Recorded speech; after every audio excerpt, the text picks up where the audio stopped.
Welcome. It's good to be with you and to have the opportunity to share with you a few thoughts about how our state of mind can impact our health and our well-being. So before we get started, I invite you to turn off your mobile phones and to please have a quick look over the evaluation form sitting beside you. If you're able at the end of the presentation to fill that in, it would really help and inform my practice right now and how I can improve in the future. So we're going to have a look at this body, mind and spirit connection.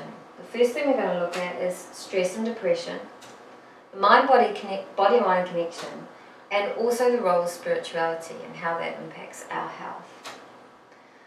So stressed, depressed or not. So I've titled like that because I want you to have a little think about, just in your own mind, about whether stress and depression are as a result of the outward thing. For example, anyone ever experienced money or family troubles?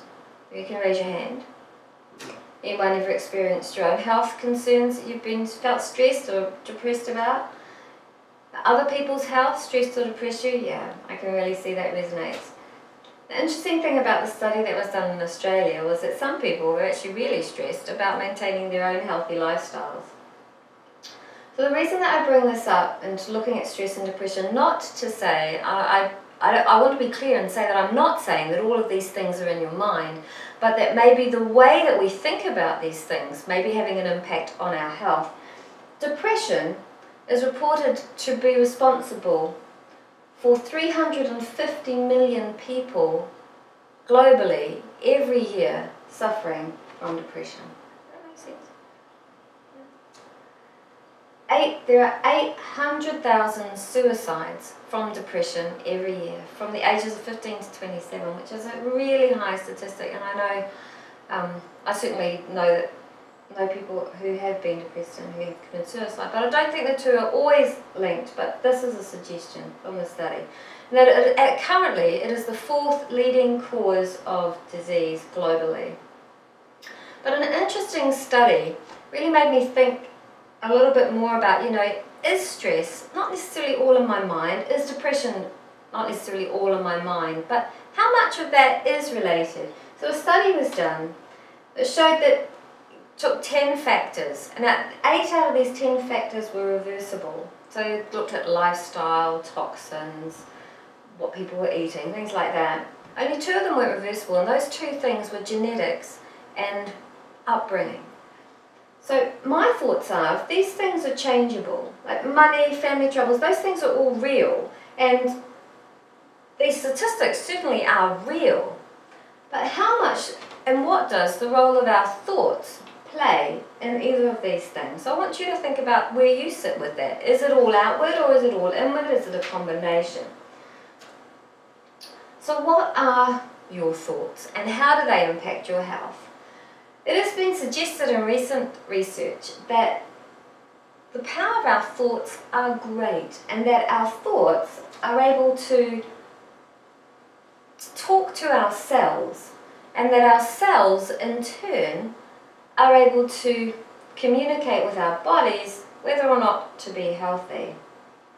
What do you think of that? What are your thoughts? Does it make sense or is it completely left field? I can see some head shaking, some...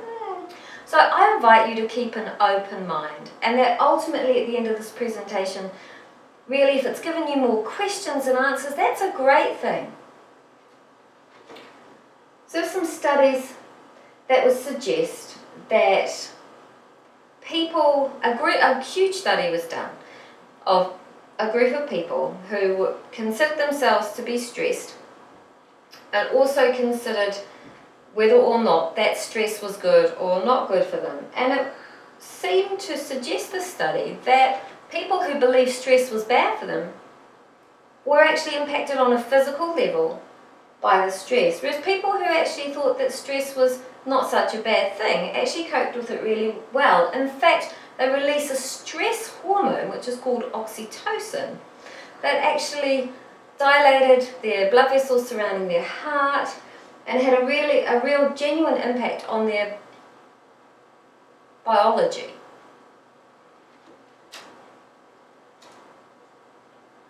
So I wanted to share three very different studies that have been done. So they took two groups, these researchers, and they gave one group a bunch of weights and a routine to follow, and they were out there pumping the iron, and the thought was, does actually physically doing the weights increase our muscle mass? Is it possible that just thinking about doing these weights might also increase our muscle mass? So just to highlight that, you've got one group working out with physical weights and doing a routine, and the second group simply thinking about doing this. So the findings were really quite interesting. So the first group, don't take that one away because that spoils it. The first group increased their muscle mass by 30%. That's kind of a good muscle gain, really. The second group, the one, remember, who only used their imagination, increased their muscle mass by 22%. Now, I'm going to let you think about that, because it seems like a foreign concept that you could even possibly just simply think yourself an Arnold Schwarzenegger. The second study I'd like to share with you was done in 1979 by Ellen Langer, and her thoughts were, how much does the mind impact the aging of the body? Is it possible that our body ages because of how we think? So she took a group of old men and she took them to 1959, and she changed their clothes, their food, their music, their games, the magazines, the entire environment, the topics that they would discuss, the news and politics of the day. And this is what she found. The outcome of the study was that they improved their gait, they improved their grip, their IQ, they improved their mood and their memory. And she concluded from this study that it was not the mind that had aged their body. That's not right. That's incorrect. She concluded from that study that actually it was the mind that had aged the body and not the other way around. Now, I appreciate also that cancer is quite a sensitive topic, and I don't want to suggest here this evening that I really don't want to suggest that it's all in our head when it comes to this, but this study certainly gives us food for thought. So in 1957, a doctor had a patient who had a very short time to live. He had lymphatic cancer, he had tumours the size of oranges all over his body, he couldn't walk, found it very difficult to breathe, and was in a really bad state. There was something very interesting about this chap. He was very scholarly and very smart, and he found that there was a new drug that came out on the market. And this new drug, he believed, would help him cure his cancer. So he managed to convince his doctor to give it to him. And the doctor's thinking, it's reported that the doctor was thinking, you don't have long to live. You might have a few days, you might have a few weeks at most. So actually, what does it hurt if I do give you this drug? So he administered, I don't know why it's doing that, but anyway. He administered the first drug. And within 2 days, all the signs and symptoms were gone. So he administered the drug on a Friday, and by Monday, he walked out of the hospital. No orange-sized tumours, no difficulty breathing, no difficulty walking. And in that 2-month period before he saw him again, there was a little bit of talk in the media about whether or not this drug that he had taken was actually going to make a difference in his health. That actually it might not be a treatment for cancer. So 2 months later, he was readmitted, and the doctor saw him again. And the doctor started to think, what's going on here? So he manages to convince the patient that to try this drug again. That the first solution was actually not the real deal, was not the proper dose, and that he had a new solution which was even stronger. It's jumping up, it's desperate to give you all this information. He has the second, stronger solution. And so he injected him with the stronger solution, and away the patient went, and again exactly the same thing happened. The tumours shrunk, he was able to breathe, he was able to walk, he was effectively cured. Then he saw him 3 months later. Now, within that 3 months, the American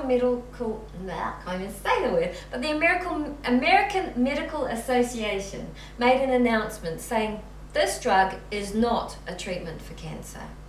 It cannot cure cancer or have an impact on it. So when the client came back in, or the patient, the client, I'm getting the two things mixed up. Anyway, when he came back in, he no longer believed that this drug could cure him. The American Medical Association had said it's not a treatment for cancer. And so within 2 days, this man was dead.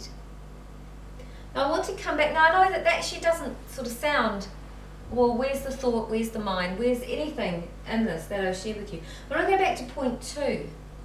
At point 2, the doctor decided to try an experiment. He actually, instead of giving him the drug, he gave him a water solution. I want you to draw your own conclusions from this. So when we look back and we look at these 3 studies, each of them have a huge element of thought that the studies are suggesting.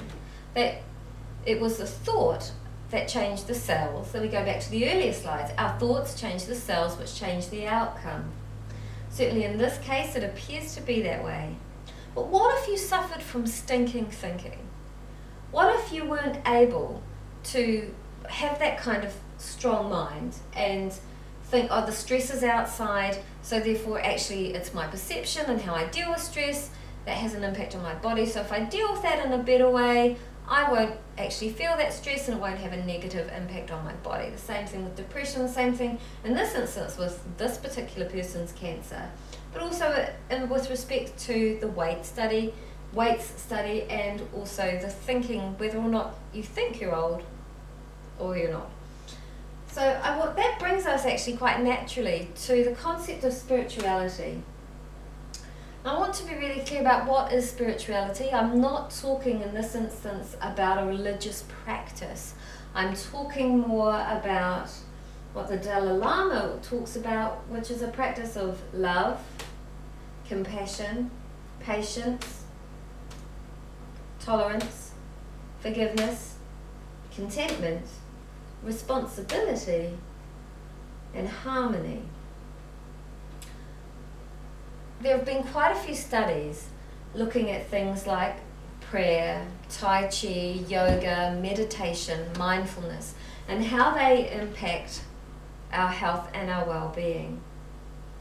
I would suggest to you that actually a spiritual practice may indeed impact our thoughts, and if we look at what we've already looked at, we're seeing a little bit of a trend here that suggests that our thoughts are impacting our cells, which impact our bodies. So how do we impact our thoughts? So I'm bringing spirituality into this because I really think that if you suffered from stinking thinking and you wanted to impact your health, how could you change that?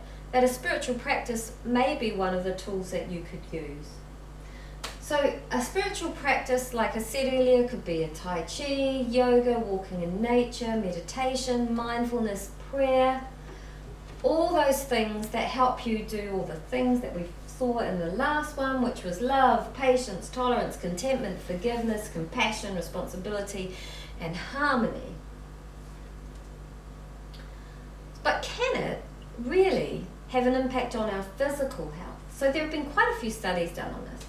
It has been shown to improve your immune system, to increase the antibodies and to help you fight infection and to improve circulation. It's been seen to lower your stress levels, to decrease the blood pressure, and to also change gene expression or even halt the change of gene expression. Can also help with clearer thinking and increase pain tolerance. Also can improve sleeping. One of the studies that I read recently showed that meditation can actually improve and increase the melatonin in your body, which increases, the melatonin increases our ability to sleep well. That's So I'd just like to conclude and bring this together a little bit with you. Is that we've looked a little bit at depression and stress and asked ourselves, really, is it, I mean, these things are real, I'm not saying they're real, but is it our perception and is it our response to those things that actually cause our bodies to have a physical response to them? We've also looked at how our thoughts might impact our cells, which in turn also impact our health. And then I shared with you 3 studies that looked at increasing muscle mass, that also looked at did the old people become young, and suggested that they did, and also the most recent study that I showed you from 1957, mind you, that showed a person and how it appeared that his very belief impacted whether or not he died. Whether or not, well, that's an awful thing to say, but you know, it really impacted his health. But when he believed that the drug was working for him, he was well. And when he felt that it was no longer working because outward sources, the American Medical Association said it doesn't actually work, has not a treatment for cancer, that he actually died. And that drew us onto, and it was a segue into, well, where does spirituality fit into that? How could a spiritual practice perhaps help us with our thinking? Because if we suffer from thinking, how could we change that so that we could have better health? So I'd like to conclude with a couple of questions really for you. What do you think? And also to do what you think. Thank you so much for being part of this. I hope that it has opened up for you a few thoughts and about how your thoughts may be impacting your body. So what are you thinking? Thank you for your time.